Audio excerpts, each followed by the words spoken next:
Армысыздар, өмір теңіз арнасының тыңдармандары. Бейтаныс әйелдің құпиясы. Авторы Бексұлтан Нұржекеұлы.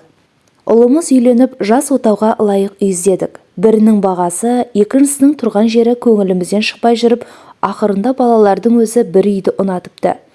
Әкеме көрсетем деп бір кілтін сұрап алдым, барып көрші деді балам. Жұмыстан бір сағат ерте шығып, сатылатын үйді оп-оңай тауып іздеп таптым. Бос екі бөлме күтімді көрінді. Шегенің орны үңірейген, сылағы түскен, жиһаздың бұрышын сызып кеткенде бірде-бір жері жоқ. Сары ала линолеум төселген едені қоқыс қалдырмай сыпырып, сыйырып қойған тап-таза. Бұл үйдегі әйел өте ұқыпты екен деп ойладым. Әжетханасы мен жуыны бөлмесі де жып-жинақы. Әктеп қана кіре салуға әбден болатын үй. Әйел үшін ас үйдің жағдайы айрықша. Ең соңынан соны қарап, мен де айрықша шықшидым. Бір жерінен кемістік шықса, балалардікі балалық болсын, саған не жоқ деп, алдымен әйелім мені алқымнан алатында сөз жоқ. Сондықтан мейлінше міне қарауға тырыстым. Ұқыптылық пен тазалықтың ізі мұнда да сайрап тұр. Көгілдір көпілмен қанатты төбеге дейін қаптап тастапты. Асадалдың тұрған орны батқан ізінен әзер байқалады. Үйдің иесі кім? Қай жастағы адам? Оны баламнан бағана сұрамаппын. Үй ұстасына қарағанда, қазақ емес-ау деп болжадым. Тым тап-тұйнақта екен. Ұлтының атына кір келтірмейін деп әдейі тырысқан секілді. Ыдыс жуғыш көнелеу көрінді. Кінәрат шықса, көнеден шығатын шығар деп алдымен су пысытқылағышты тексердім. Ыстық және суық суларды әуелі жеке-жеке ағызып байқадым да, артынан екеуін пысытқылай ағызып қойып, еңкейіп басындағы трубаларын алақанымен сипадым. Бәрі құрғақ, дұрыс. Кенет саусағым қатқылдау бірдеңені іліп кетті. Қарасам, кәдімгі екі бүктеген оқушы дәптері жуғышты қанатқа бекіткен кронштейннің астында тұр. Тартып көріп ем, алына қоймады. Әлдененің жібермей тұрғаны байқалды. Сипап көріп, жұмсақ сым темірмен белінен байлап қойғанын таптым. Бұл дәптерде бір құпия барын сонда-ақ сездім. Болжамым дұрысқа шықты. Дәптер әйелдің құпия күнделігі екен. Үйге барған соң асықпай оқырмын деп, ішкі төс қалтама бүктеулі қалпы тыға салдым. Сол сәт басыма бір күдік сап ете қалды. Осыншама ұқыпты, жинақы әйел қалайша ұмытып, жасырын күнделігін жұртқа тастап кетеді? Қалайша? Есіктен кірген бойда күнделікті оқып көруге асығып, дереу кабинетіме беттедім. Ай күнін жазбастан, тіпті дәптердің бас жағынан бос жолда қалдырмай, әйел бірден бастап кетіпті. 9 кластан бастап жазған күнделігім отқа түсіп кеткеннен бері жазу туралы ойлауды қойған ем. Сізбен табысқалы қайтадан күнделік жазғым келіп жүр. Ішке сыймаған сырларымды ешкіммен бөлісе алмай, амалсызда қағазға жүгінуге тура келді. Жазуға бейімі барлығына қарағанда, бұл әйел не мұғалім, не журналшы, не жазушы шығар деп шамаладым. Күйеуге тимес бұрын ақылды қыз алдымен өткен күндерінің куәсін құртады. Өйткені өзімшіл еркектердің менен бұрын бетінен жел сүйіпті дегенге де тіксіне қарайтын табиғи түйсік аңғартады оған. Күнделіктің абайсызда отқа түсіп кеткеніне сенбей отқа өзі өртеп жіберген болар деп болжадым. Сізбен табысқалы депті, танысқалы демейді. Меніңше әдейі демейді. Өйткені табысу дегеннің астарында әйел мен еркектің өздері ғана білетін бір сыр бар. Ол сірә екеуінің төсекте табысқаны шығар деп шамаладым. Бұл болжамымды содан кейінгі жазғандары дәлелдеп тұрғандай. Әсіресе жаным деп бастағаны. Жаным, әр күнім, әр түнім сізді ғана ойлауға арналатын болды. Қайда жүрсем де, не істесем де, сіз миымда, көз алдымда тұрасыз да қоясыз. Тұтқыныңызға да мықтап түсірген екенсіз. Торыңызға қалай, қай уақытта шырмалап қалғанымызды білмеймін. Осынша естен айыруға болады деп кім ойлаған? Әсіресе менің жағдайымда. Жалғыз ғана үмітім сіздің маған деген көңіліңіз. Сіз суып кетсеңіз, ол соққыны көтере алмайтын шығармын. Суымаңызшы. Сөз сыңайынан әйелдің жас, еркектің егде екендігі бірден аңғарылады. Оның үстіне әйелдің күйеуі еркектің әйелі бар болу керек. Әсіресе менің жағдайымда деуі. Сірә сондықтан. Жаным, бір тәттінің бір ащысы бар деген ой жанымды жегідей жейді. Мені ертіп елжіреткен өзіңіз, енді маған қатал болмаңыз. Қайтадан қалпыма келе алмай, морт сынып, мүрдем кетуім мүмкін. Дәл қазір осыны жазып отырғанда өзіңізді аңсап, сағынып отырмын жаным. Сізді ойлағанда тамыр-тамырымның бәріне тәтті жылы толқын жүгіріп, өне бойым балқып бара жатады. Сіздің құшағыңызды, ерніңізді еркелеткен, елжіреткен сөздеріңізді сағындым. Қайдан ғана тап болып едіңіз? Қалай ғана табындырып алдыңыз? Құдіретіңізден айналайыным. Ағылып, ағытылып, арқалы ақынша сөйлейді. Құдіретті сезімін сөздің құдіретімен жеткізе де біледі. Қара жаяу әйел еместігіне қазірден-ақ көзім жеткендей. Қызыға түсіп, қомағайлана оқыдым. Жаным, жан дүниеміздің бір ұқсастығы барын мен де сезгендей боп, бірақ соны айтуға да, мойындауға да батылым жетпей жүр едім. Сол пікірді сіздің аузыңыздан естігенде іштей елжіреп қуанғаным-ай. Сізді ойлаумен әр күннің, әр түннің қойнауынан қазірше қуаныш тауып жүріп жатырмын. Шағылуы қатты жаңғақтай, құпиясы өзіме де белгісіз мінезімен аңқылдаған ақ көңіліңізді бір күні жаралап алмасам-ау деп қорқам. Сізден де қорқам, өзімнен де қорқам. Сізбен осыншама бақытты болғанымнан қорқам. Оны маған адамдарда, табиғатта қия қоймастай көрінеді. Сіздің алдыңызда аузыма сөз түспей, өз-өзімнен абдыраймын да қаламын. Ал сіз қасымнан кетсеңіз-ақ айтсам деген ойларым анталап, неге айтпадым, неге ашылмадым деп өкінем. Оңашада күбірлеп, жаным, жаным деп сөйлеп жүргенімді өзім де байқамай қалам. Айтарым көп-ау, әттең айта алсам. Үйге де, жұмысқа да телефон соқпаңызшы деп өзім жалынсам да күні бойы телефонға жалтақтап күтем де жүрем. Қандай кереғарлық. Сол кереғарлықтың бір ғана өз бойымда өмір сүріп жатқаны тіптен ғажап. Әйелдің кереғарлығы онымен ғана шектелмейтіндігіне оқи келе көзім жетті. Сіз суып кетсеңіз, ол соққыны көтере алмайтын шығармын. Дей тұрып тағы былай деп жазыпты. Жаным, қоштасайық. Тереңдеп тым алысқа кетпей тұрғанда ес жияйық десем көнбейсіз. Қайтып сенсіз өмір сүрем деп қиналасыз. Қазірдің өзінде қиын болса, кейін әбден бауыр басып кеткен соң қалған ғұмырын сағынумен, аңсаумен өткізсін дейсіз бе? Жаным-ау, бұл тіршілігіміздің бәрібір мәңгі еместігін ойласам, мүлдем өмір сүргім келмей кетеді. Мен онсызда өмір сүру оңай болмаған, жүйкесі жұғарған жанмын ғой. Бір адамды өліп өшіп ұнатудан, артынан оның азабын тартудан өлердей қорқам. Осыдан кейін ғана әйел күнделігіне ай күнді жазыпты. Бұған дейінгісі соған қарағанда шолу іспетті еске түсірулер. Күнделікті алғаш табысқан күннен емес, сағыныш пен аңсау сезімі кеудесіне сыймай ала сұрғызған кезде кейінірек қолға алған. 22.02. Міне, мен сізді ойда жоқта өкпелетіп алдым. Қарсы алдымнан күліп, қуанышыңызды жасыра алмай, жайраңдап шыға келгенде дұрыстап сөйлесуге де жарамай кетіп қалғаныма ұзай бере-ақ өкіндім. Бірақ амал не, өтер іс өтіп кетті. Енді міне 2 күн бойы үн-түнсіз жатырсыз. Өкпелемеңізші, тым болмаса даусыңызды естейін, хабарласыңызшы. 26.02. Сені есіме алғанда кеудем толып, бір түрлі ғажап күй кешем деп едіңіз, мен де қазір дәл сондай күйдемін. Кейде өзіме де ырық бермей, ойланып үлгергенімше бүлдіріп қоятын бір мінезім барын сіз әлі білмейсіз-ау сірә. Сіз жолға қалғанда енді екеуі қайтер екен деп бүкіл жұрт қаумалап бізге қарап тұрғандай көрініп кетеді. Сасқалақтап, сондайда не істеп не қойғанды, не айтқанды өзім де білмей қалам. Құдай мені солай жаратса, жаратқанға шарам не? Сіз оны басқаша түсінетін тәріздісіз, күдіктенесіз, қай-қайдағы жаман ойларға жетек бересіз. Бүлдіріп алғанымды өзім де бұлдыр сезіп, өкініп, сан күдікті мен де сапырып, томсарып отырғанымда аяқ астынан хабарласып, бұл тастан күнде жарқ еткізіп қоятыңызды да білесіз бе? Ей, білмейсіз-ау, сізді шын сүйіп қалғаныма сеніңізші. Менің жасымда да бүйтіп адам біреуді құлай сүйе алады деп кім ойлаған? Құдіреттің күштілігі ме, әлде менің ақымақтығым ба, өзім де білмеймін. Бірақ әйтеуір өзімді бұдан енді тежей алар еркім жоқ. 29.02. Еркелеткен сөздеріңізді аңсап отырмын. Мен деп, мені сағына соғып тұрған жүрегіңізге басымды қойып балқығым келеді. Шынымен мен деп қана соғар ма екен? Сіз өзіңіз айтқандай ішіме мүлде кіріп кеткен екенсіз. Мен де ішіңізге сөйтіп кіріп кетсем-ау. 01.03. Қашан көрем сізді? Соңдай сағындым. Енді оңашада еш ұялмай-ақ құшақтай алатын секілдімін. Күн санаумен ақ төзімім таусылды. Баяғы бала махаббат сезімін бастан кешіп жүргендеймін. Кездесуден қашқақтай беретінді әлде басқаға жорып жүріспе? Неге тағы хабарласпай кеттіңіз? Соншама өліп өшіп отырсам да, сіз кездесейік дегенде Неге кейінге ысыра беретінді өзім де білмеймін. Сірә сол өліп өшіп отырғанды сізге білдіріп алам ба деп қорқам-ау. Одан неге қорқам? Ода тұрған не бар, оны тағы білмеймін.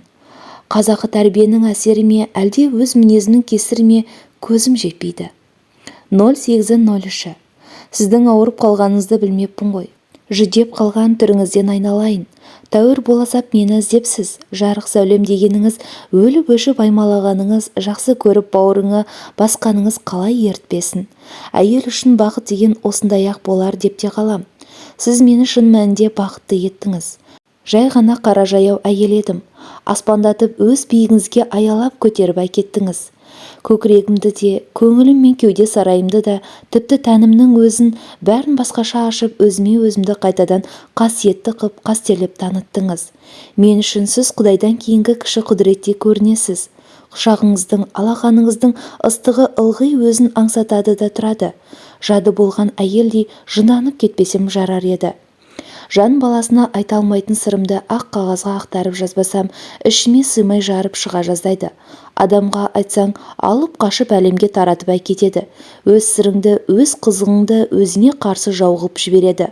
Ақ қағаз әйтеуір жат көзден аман болса, құлыптаулы сандықтай құпияңды сақтай алады ғой. Жаным, енді ойлап отырсам азықтармай, еркіме жіберіп қойып, бірақ еркімді еркіндігіңізбен арқандап, еркек мінезбен жаулап алған екенсіз-ау мені. Оға дейін сізбен 3 рет оңаша жолығып, 3 ретінде де бұлқына сүйгізіп, бірақ әреге жібермей аман қайттым.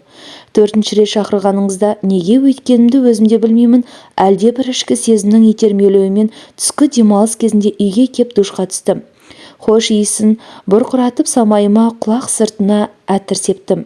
Сол күні солай болатынына өзім дайындалған екем.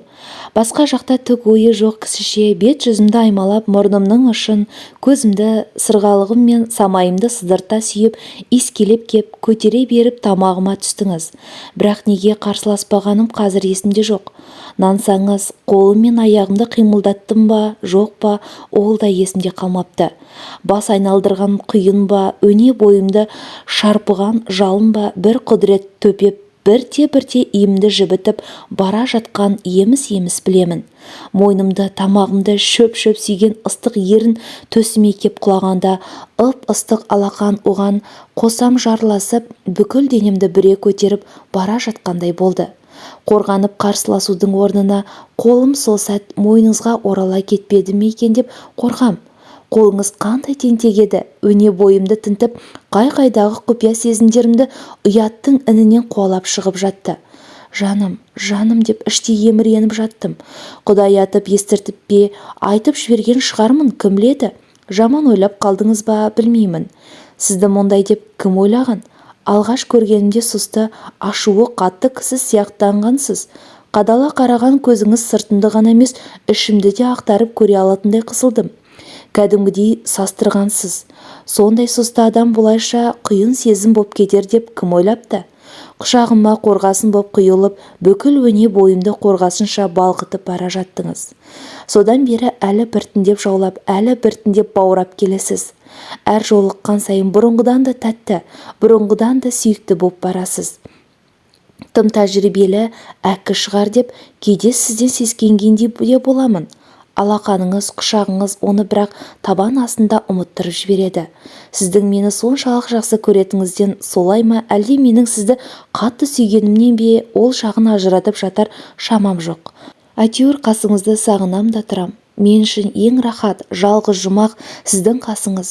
Мұндай сезіммен қалай өмір сүрем? Қашанғы өмір сүрем? Өмір бойы еркектің қолы тимеген жерлерінде елжіретіп, сіздің алақаныңыз сипағанда сиқыр тәттіліктен талып бара жатқандай сезінем. Анық әйел енді бола бастағандаймын. Еркелетуіңіз, аймалауыңыз, қыл аяғы қойныма қол салғаныңыз бәрі басқаша. Бәлкім мен о бастан-ақ сіз үшін жаралып, бірақ адасып басқаға бұйырған әйел шығармын. Бойымда бұрыннан бар нәзік сезімдерімді сіз асылдандырып, еселеп, биіктетіп, шексіз көбейтіп жіберген сияқтысыз. Бағындырып, бәрін билеп әкетіп барасыз. Енді сіз не айтсаңыз соған көне беретін шығармын деп шошимын. Көп нәрсеге көзімді аштыңыз. Әйел туралы көзқарасыңыз ойласам кеудемді шымырлатады. Өмірде алуан тәтті бар. дегеніңіз есімде. Сол тәттінің бәрін адам жасайды, және оның бәрі қалай жасалса, солай ғана, сол дәрежеде ғана тәтті. Одан артық та кем де бола алмайды. Ал әйелдің тәттілігі тіптен өзгеше. Оныкі мейірден, махаббаттан, биік сезімдердің әсерінен шексіз еселеніп, тәттілене береді. Әйелге еркек қаншалық құмартар болса, әйелдің тәттілігі де соншалыққа шексіз арта береді. Әйел жарықтық, пәни дүниенің жалғыз жұмағы. Ондай тәттіні тату аз, оған табыну керек. Сөйтіп айта алғаныңызға сүйсінем. Соны айттырған сезіміңізден, ақылыңыздан айналайын. Әйелді соншалық ардақтағаныңыз үшін сіз де маған айрықша ардақтысыз. Сізге деген сезімімді кейде халықтың жаманның қасында жатқанша жақсының аяғында жат деген сөзімен ақтағандай да боламын. Құмарлана құшып сүйіп жатқанда құлағыма сыбырлаған талай тәтті сөздеріңіз қайта есіме түскенде де қазір естіп тұрғандай ертеді. Жаным, күнім, күн бүкіл жер әлемді жарық қып тұрса, сен менің бүкіл жан дүниемді жарық қып тұрасың. Менің жекеменшік өз күнім деп тілімді көмейімнен суырып әкете жаздап, құшырлана сорғаныңызды тұншықтыра бауырыңызға тартып, төсімді жарып ішіме кірердей құмарта құшақтағаныңызда бұл дүниеде өле-өлгенше қайтып ұмытармын.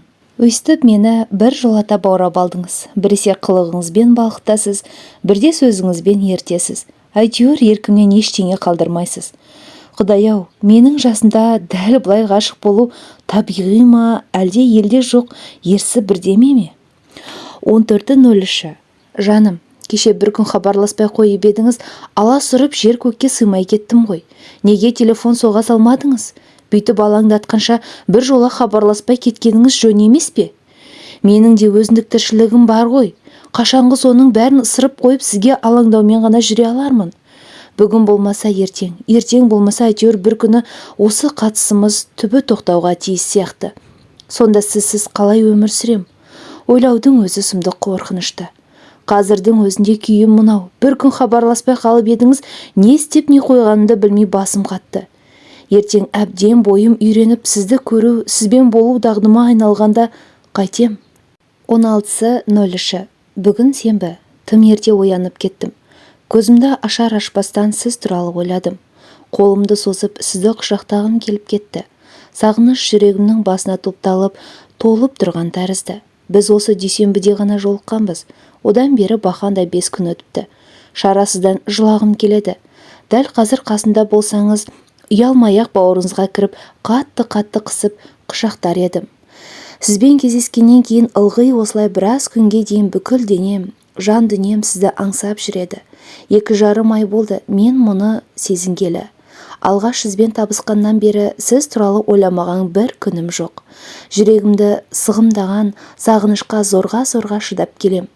Сағынышта дерт, емі біреу-ақ, тезірек сізді көру, немесе телефонмен тілдесу. 28.03. Жаным, мен қазір қыз кезімдегі шырын махаббат сезімін қайтадан бастан кешірудемін. Жастықта талай жігіт, талай сезім шарпылысы бастан өтті ғой, бірақ ешқайсысы мені дәл сізде елжіретіп, еліктіре алмаған. 11.04. Мен сізге тағы өкпеледім. Сағынып телефон соғып ем, бірден әңгімені қашан кездесеміз дегенге тіредіңіз де мені тығырыққа қамап қойдыңыз. Аузыма сөз түспей, не үшін телефон соққанымды да ұмытып қалдым. Шынымды айтсам, қорланып та қалған сияқтымын. Сіз үшін тек кездесу ғана керек адамдай сезіндім өзімді. Кейін хабарласармын деп телефонды қоя салғаннан басқа амалым қалмады. 18.04. Бүгін сізге шындап өкпеледім. Мен сізге оңашада ғана керек екенмін де, жұрт көзінше жоламай жүруім керек екен ғой. Сол жиналыста бізді бағып тұрған ешкім жоқ еді. Неге жаныма келмедіңіз? Алыстан бас изеп қана амандастыңыз. Бәрі сонымен бітті.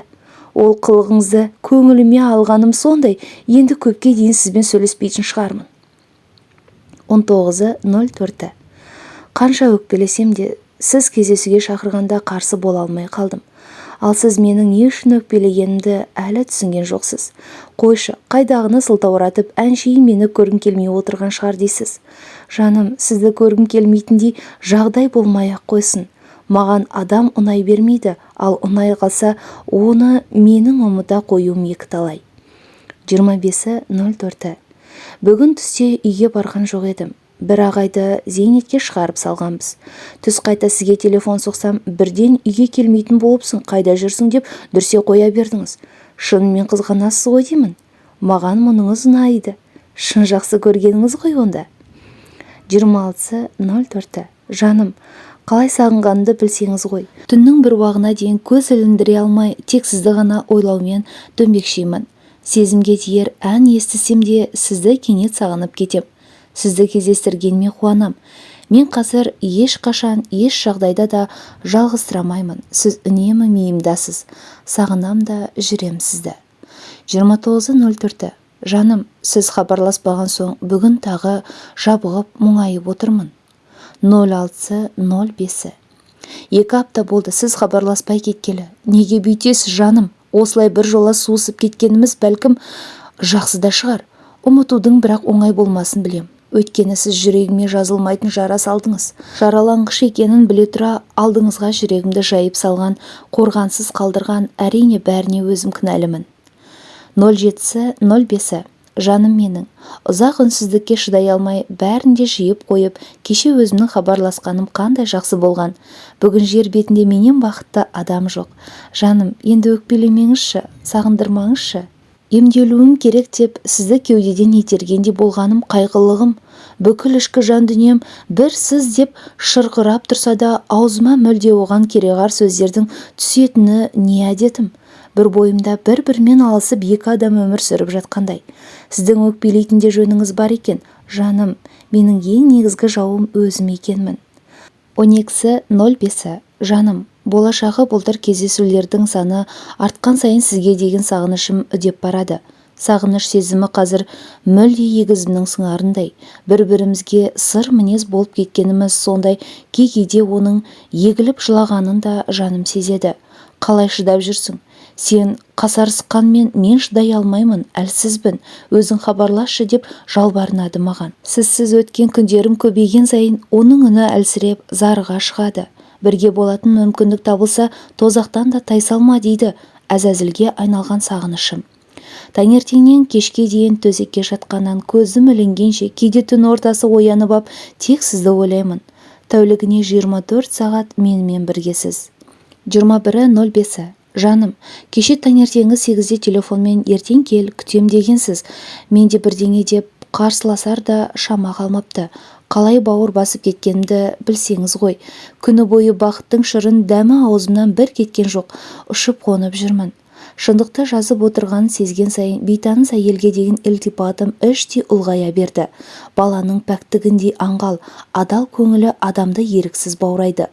Бұл әйелде мұншалық мейір, махаббаттың бар болғаны қазақ қыздарының бойында баян сұлудың қаны әлі сақталып келе жатқандығын дәлелдейді. Солай екеніне мен шынында да сендім. 27.05. Бүгін жұмысты сылтауратып сізді көріп қайттым. Бірақ кетерде томсырайып, үнсіз қалдыңыз. Қазір кездесуге жағдайым жоқ, бір айға дейін іздемеңіз дебем, соны көңіліңізге ауыр алып, мұңая қабақ шыттыңыз. Қолымнан келсе, бүкіл қалған өмірімді тек сізге арнар едім. Амал не, қазір менің өзге проблемалармен басым қатып жүргені де шын ғой. Бір ай көрмеуге қалай шыдарымды өзім де білмеймін. 30.05. Бүгін сыртқы есік алдында қарсы жолығып қалдыңыз. Амандасып қана қасыңыздан өте шықтым. Тоқтаңызшы дедіңіз дауыстап. Бүкіл адам баласы бізге қарап тұрғандай қуыстанып тоқтай алмадым. Қалшиып сіз қалдыңыз. Енді міне асығыс көру сағынышымды өршітіп, сізді сондай сағынып отырмын.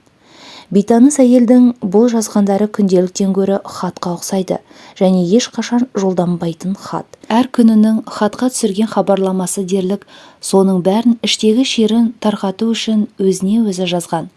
Аса сезімтал, тез мұңайып, тез қуанатын әйел секілді. Күдіктенуі де жылдам, күле салу мен өкпелей қоюы да оңай. Неге екенін осыншама жақсы көрген жігіттен күндердің күнінде жалп беруде жылдам болмаса жарар еді деп күдіктендім. Өйткені қатты жанған оттың қызуы қаншалық күшті болғанмен ошақ түбінде қайта маздайтын шоқ та шала да қалмайды, бәрі жанып кетеді. Сезімнің оты да кейде сабырмен, кейде шалқып әр сәттің өз жағдайына қарай жануы тиіс. Сонда ғана ғұмыры ұзақ болмақ, бірақ кім біледі? 02.06. Жаным, бар жан-тәніммен сізді ғана қалап тұратын дәрежеге ақыры мені жеткіздіңіз. 03-06. Өткенде ойланып отырып, саған бұдан 10 жыл бұрын жолыққанымда ғой деп қалдыңыз. Онда не болар еді дегенімде, мұндай қартаймас едім деп толық жауаптан жалма-жан жалтарып кеттіңіз.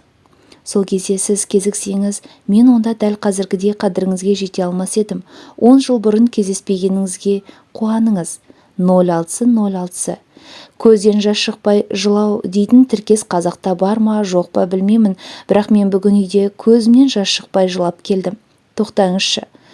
Бір бұрылып қараңызшы деп артыңыздан келе жатып қанша жалындым. Бұрылмай, тоқтамай кеттіңіз. Неткен қатты едіңіз. Сіздің дәл қазір қиналып ең жақын досыңыздың сатып кеткеніне қалай түңіліп жүргеніңізді түсінем. Шақырғаныңызда соны ойлап көне қойып ем, әйтпесе өз басымда бас қатырып жүрген жағдай көпті. Бекер-ақ барыппын, бірақ кешірім сұрамаймын сізден. Мен сізді түсінбей қалсам, сіз мені түсінуге тиіс едіңіз. Мен туралы жаман ойлап, жеркеніп жатсаңыз, төсектен тұрып кетпегенде не істеуім керек еді? Екеуінің өкпелегіш қалғанын осы сөздер аңғартқанымен не себепті өкпелескендерін ашпайды. Бірақ жеркеніп жатсаңыз деген сөздің айтылуына қарағанда араларында бір қызғану жағдайы болған сияқты. Бұдан былай менімен бос уақыт өткізін әуре болғыңыз келмесе, өйстіп жоқтан өзгені сылтауратарыңызды күні бұрын білгенмін. Сөйтіп сезімімді да бір жола өлтіріп тастайды-ау деп қорыққанмын. Байқаймын, сол күдігім расталғандай. Жаным, сізді қимасам да осылай демеске амалым жоқ.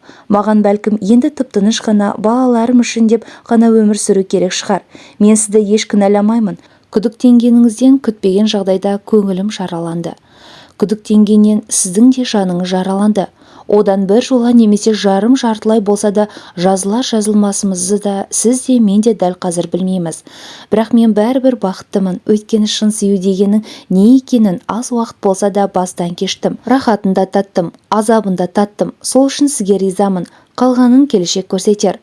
Одан кейін де 2 жол жазып, оны оқи алмастай қып қайтадан өшіріп тастапты. Күнделік одан әрі жалғастырылмаған. Балаларым үшін дегеніне қарағанда қазір күйеуімен бірге тұрмайтын әйел секілді. Кабинетінен шығып, үйдің иесі қай жастағы адам деп сұрадым баламнан. Үлкен кісі, ұмытпасам 55-темін деген сияқты. Әйелі жас шығар. Әйелін көргем жоқ, ауруханада екен, бірақ бірге оқыған сияқты. Мектепте ме? Онысын сұрағам жоқ. Оқып жүргенде деп әйелі жайында әйтеуір бірдеме деген. Үндемей кеп күнделікті қайтадан қолыма алдым.